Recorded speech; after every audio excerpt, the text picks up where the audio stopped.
Mr. Chairman, I have an amendment at the desk. The clerk will designate the amendment. Amendment number 37, printed in Part B of House Report number 115-295, offered by Mr. Carbajal of California.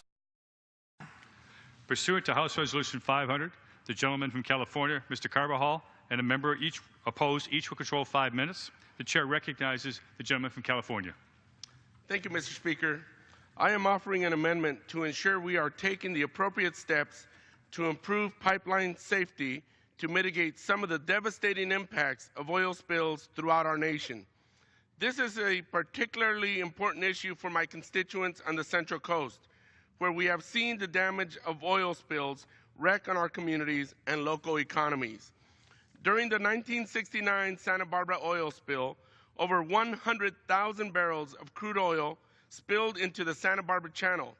This was the largest oil spill in California's history that significantly harmed Santa Barbara's unique marine ecosystem and wildlife, recreational interests, and commercial fishing. Paired with the 2015 Refugio oil spill, also in Santa Barbara County, where cleanup costs hit $92 million, these incidents show us that we cannot continue to drag our feet. We need to implement pipeline safety and spill mitigation rules that Congress already passed 6 years ago.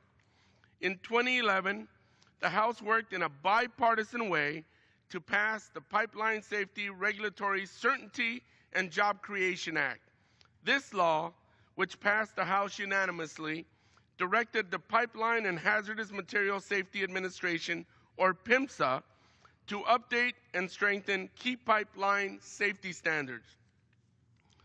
The law called on PHMSA to issue a rule requiring automatic shutoff valves on new pipelines and to strengthen requirements for the inclusion of leak detection technologies on pipelines. My amendment is straightforward.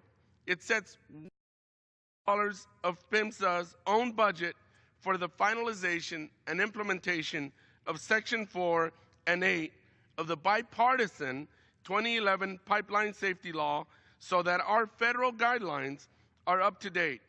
Section 4 requires new pipelines to install automatic shutoff valves. Yes. I want to thank the gentleman for bringing this issue up and just let him know that we're ready to accept his amendment. So if you would just yield back, we'll accept his amendment, and I want to thank the gentleman for bringing it up. Thank you very much. I will yield back if the amendment is in order to be accepted. Thank you so much. The gentleman from California yields back. The question is on the amendment offered by the gentleman from California. Those in favor say aye. Those opposed, no. In the opinion of the chair, the ayes have